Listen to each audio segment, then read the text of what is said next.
నమస్తే. సోమాజిగూడలో ఏఐఎస్ఎఫ్ ఆధ్వర్యంలో round table సమావేశం జరిగింది. బండి భగీరథను వెంటనే అరెస్టు చేయాలనేది ప్రధాన అంశం. ఇదే అంశం గురించి మాట్లాడదాం. మన దగ్గర ఏఐఎస్ఎఫ్ రాష్ట్ర కార్యదర్శి లక్ష్మణ్ గారు ఉన్నారు. ఇప్పుడు కాంగ్రెస్ ప్రభుత్వం దర్యాప్తు కొనసాగిస్తుంది. ఒక అధికారిని కూడా నియమించినట్టుంది, విచారణ అధికారిని. ఎట్లా చూస్తారు మరి? కాంగ్రెస్ ప్రభుత్వము ఈ విషయంలో వ్యవహరించిన తీరు చూస్తే రాష్ట్ర ప్రభుత్వమే నిందితులకు వత్తాసు పలికే విధంగా, నిందితులు తప్పించుకోవడానికి అవకాశం కల్పించే విధంగా ప్రయత్నం చేస్తున్నట్టు స్పష్టంగా అర్థమవుతున్నది. ఇదే కేసు విషయంలో ఒక సామాన్య కుటుంబంలో ఎవరైనా ఈ నేరం చేస్తే ఇదే సిట్టు వేసి వాళ్ళకి అవకాశం ఇస్తూ ఇదే దర్యాప్తు మీరు కొనసాగిస్తారా? అంటే సామాన్య ప్రజలకు ఒక న్యాయము, రాజకీయ పలుకుబడి, రాజకీయంగా అండదండలుండి రాజకీయ నేతల కుమారులకు ఒక న్యాయం జరుగుతోంది ఈ తెలంగాణ రాష్ట్రంలో. అంటే దీన్ని మేము ప్రశ్నిస్తూ ఉన్నాం. ఈరోజు రాష్ట్ర ముఖ్యమంత్రి రేవంత్ రెడ్డి గారు కేసు నమోదై 4 రోజులు కావస్తున్నా కూడా, అది ఒక పోక్సో కేసు, ఒక మైనర్ బాలిక నా పైన అత్యాచారం చేసి నన్ను మాయమాటలు చెప్పి అనేక సార్లు ఇబ్బందులు చేసిండు, మోసం చేసిండు, నన్ను భయపెట్టించిండు, బెదిరించని చెప్పేసి బాధిత కుటుంబం పేట్ బషీర్బాద్ పోలీస్ స్టేషన్ పోయి ఒక ఫిర్యాదు చేయడానికి వెళ్ళిన తరుణంలో కేసు నమోదు చేయడానికి దాదాపు 8 గంటల సమయం పట్టింది. అంటే ఒక మహిళ, ఒక మైనర్ బాలిక నాకు అన్యాయం జరిగిందని చెప్పేసి పోలీస్ స్టేషన్ పోతే ఎంబడే మీరు 0 ఎఫ్ఐఆర్ నమోదు చేయాలి.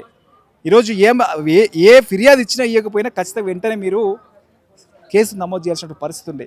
అంటే ఈ విషయంలో ఒక కేంద్ర మంత్రి బండి సంజయ్ కుమారుడు ఉండు కాబట్టి, ఇది రాజకీయ పలుకుబడిగా ఉన్నటువంటి ఒక కుటుంబం కాబట్టి, రేవంత్ రెడ్డి గారికి ఒక మిత్రుడు కాబట్టి ఈరోజు పోలీసులు వెనుకడుగు వేసి ఈ విషయాలపైన ఉన్నతాధికారులతోటి సంప్రదించి వారి నుంచి ఎటువంటి ఆదేశం వస్తుందని చెప్పేసి ఆ ఆదేశాలు వచ్చిన తర్వాత ఈరోజు కేసు నమోదు చేయాలని చెప్పేసి ఏదైతే ఆలోచన చేసిరో ఇది చాలా దుర్మార్గమైన చర్య, చాలా బాధాకరమైన విషయం.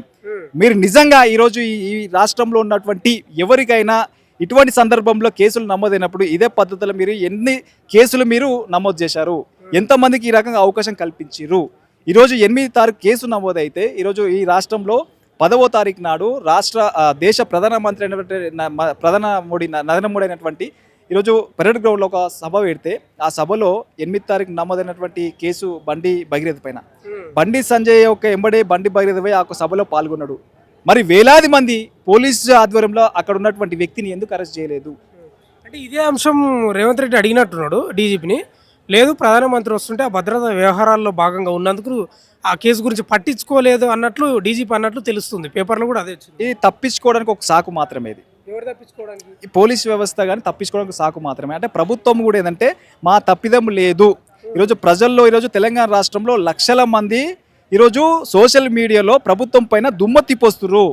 ఈరోజు మెయిన్ స్ట్రీమ్ మీడియా ఈరోజు బండి సంజయ్ ఒక విషయం సంబంధించినటువంటి ఎటువంటి అంశము ఈరోజు ప్రసారం చేయకుండా కేవలం బండి సంజయ్ ఆఫీస్ నుంచి వచ్చినటువంటిది ఏదైతే హనీ ట్రాప్ అనే ఒక కొత్త ఒక కట్టుకథను ఏదైతే మీరు అమలు చేసి పంపించారో దాన్ని మెయిన్ స్ట్రీమ్ మీడియాలో ప్రసారం చేసి ఈరోజు తెలంగాణ రాష్ట్రంలో కానీ దేశంలో ఉన్నటువంటి అన్ని వర్గాల ప్రజలను మోసం చేసే ప్రయత్నం చేసింది. కానీ బాధిత కుటుంబం నాకు అన్యాయం జరిగిందని చెప్పేసి, నాకు ఈ రకంగా మోసం చేశారని చెప్పేసి ఈరోజు కేసు నమోదు చేస్తే ఎక్కడ ఇలా చిన్న స్క్రోలింగ్ కూడా ఈరోజు మెయిన్ స్ట్రీమ్ మీడియా ఇవ్వలేదు. దీన్ని బట్టి మనం అర్థం చేసుకోవాలి. అంటే ఈరోజు కేంద్ర మంత్రిగా ఉన్నటువంటి బండి సంజయ్ గారు వ్యవస్థలను ఎట్లా మ్యానిపులేట్ చేస్తున్నారో స్పష్టంగా అర్థమవుతుంది. అందులో భాగంగా రాష్ట్ర ముఖ్యమంత్రి గారిని, రాష్ట్ర పోలీస్ వ్యవస్థని, అధికారులందరినీ మ్యానిపులేట్ చేసి నా కుమారుని తప్పించాలని చెప్పేసి ఈరోజు ఒక చీకటి ఒప్పందంలో భాగంగా ఈరోజు ఈ అంత వ్యవహారం జరుగుతుంది. కాబట్టి మేము ఈ రాష్ట్రంలో ఉన్నటువంటి విద్యార్థి యువజన మహిళా సంఘాలుగా ఈ రాష్ట్రంలో ఎవరికి అన్యాయం జరిగినా ఖచ్చితంగా శిక్షించాలని చెప్పేసి ఒక డిమాండ్ తోటి ఈరోజు కేంద్ర మంత్రి అయినా, సామాన్య కుటుంబం ఎవరైనా సరే ఎవరు తప్పు చేసినా చట్టానికి అందరు సమానమే, చట్టంలో కూడా వాళ్ళకి శిక్షించాలని చెప్పేసి ఆ ఒక ఉద్దేశంతో ఈ కార్యక్రమం తీసుకున్నాం. రేపటి నుండి బండి భగీరథని అరెస్ట్ చేయకపోతే ఖచ్చితంగా పెద్ద ఎత్తున మా కార్యాచరణ ఉంటుంది. ఈ రాష్ట్రంలో ఉన్నటువంటి లక్షల మందిని కదిలిస్తాం. లక్షల మంది విద్యార్థులను, మహిళలను, అదేవిధంగా అందరినీ కదిలించి ఈ ప్రభుత్వము అదేవిధంగా బండి సంజయ్ చేస్తున్న వ్యవహారం పైన ఖచ్చితంగా మేము వారిపైన ప్రశ్నించేటటువంటి ఒక ప్రజాక్షేత్రంలోకి తీసుకుపోయి వాళ్ళని అరెస్ట్ చేసేంత వరకు మా కార్యాచరణ ఉంటుందని చెప్పేసి ఈ సందర్భంగా మేము హెచ్చరిస్తా ఉన్నాం. మీరేమో కుమ్మక్కైంది ప్రభుత్వం బండి సంజయ్తో అని మీరు ఆరోపిస్తున్నారు. ఇది ప్రజాప్రభుత్వం, ప్రజల పాలన, ప్రజల కోసం ఉన్నది. ఎవరైనా ఒకటే, కేంద్ర మంత్రి కొడుకైనా ఒకటే, మాకు కార్మికుని కొడుకైనా ఒకటే అని రాష్ట్ర ప్రభుత్వం చెప్తుంది కదా. పోక్సో కేసు నమోదై 4 రోజులు అవుతుంది, ఎందుకు అరెస్ట్ చేయలేదు? దర్యాప్తు అంటారు. దర్యాప్తు అంటే దర్యాప్తు ప్రారంభిస్తే అరెస్ట్ కేసు అయితే నమోదైంది కదా, కేసు నమోదు చేసి అరెస్ట్ చేయాలి కదా. అరెస్ట్ చేయాలి కదా. అంటే కేసు నమోదైనా కూడా అరెస్ట్ చేయకుండా ఈరోజు కాలయాపన చేస్తున్నారు. చిన్న ఉదాహరణ, మేము విద్యార్థి సంఘంగా ఈ రాష్ట్రంలో ఉన్నటువంటి విద్యార్థి సమస్యలపైన ఒక కార్యక్రమం తీసుకుంటాం. కార్యక్రమం తీసుకున్న తర్వాత ఆ కార్యక్రమాన్ని భగ్నం చేయడానికి మేము ఏ మూలన దాక్కున్నా, మా ఫోన్లు ఎక్కడ స్విచ్ ఆఫ్ పెట్టుకున్నా మమ్మల్ని వచ్చి అరెస్ట్ చేసి పోలీస్ స్టేషన్ నిర్బంధించేటటువంటి ఒక టెక్నిక్, ఒక సాంకేతిక ఉన్న తరుణంలో బండి భగీరథ ఎందుకు దొరకడం లేదు? బండి భగీరథ ఎందుకు దొరకడం లేదు?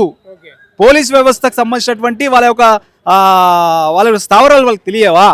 ఈరోజు పోలీస్ వ్యవస్థ దీనిపైన సీరియస్గా కేంద్రీకరిస్తే, రాష్ట్ర ప్రభుత్వం దానికి మద్దతు ఇస్తే ఖచ్చితంగా 24 గంటల లోపు ఈరోజు బండి భగీరథ అరెస్ట్ చేసి ఈరోజు కోర్టులో ప్రొడ్యూస్ చేసే ఒక టెక్నాలజీ, ఆ వ్యవస్థ ఉంది, ఆ పోలీస్ ఆఫీసర్లు అని చెప్పేసి మేము ఈ సందర్భంగా తెలియజేస్తున్నాం. దాంతోపాటు నిన్నగాక మొన్న ఒక ఐపీఎస్ సంబంధించిన ఒక భార్యకు సంబంధించిన నేపాలీలో ఈరోజు హత్య చేశారని చెప్పేసి, అది పారిపోయారని చెప్పేసి ఒక వార్తను మనం చూసినాం.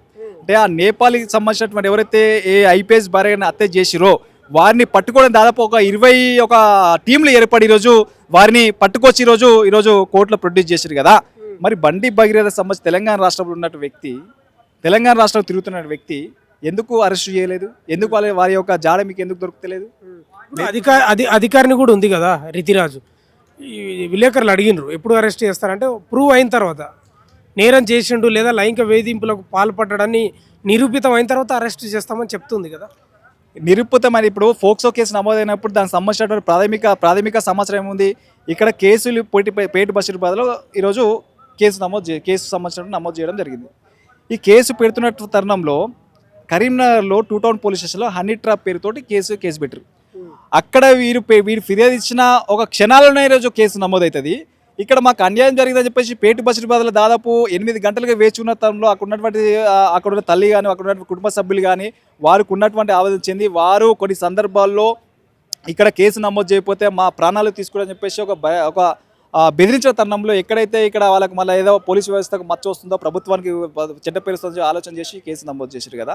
ఆ హనీ ట్రాప్ స్కూల్లో వాళ్ళే చెప్పడం జరిగింది, నన్ను అమ్మాయి వేధిస్తున్నది, నన్ను మోసం ఇబ్బంది పెడుతుంది, భయపెట్టిస్తుంది, వాళ్ళ కుటుంబ సభ్యులను పెళ్లి చేసుకోవాలంటారు, మేము కలిసి తిరిగినాము, కలిసి గుడిలో పోయినాము అని చెప్పేసి ఆ ప్రాథమిక సమాచారంలో పెట్టారు కదా. ఇది సరిపోదు ఆధారం?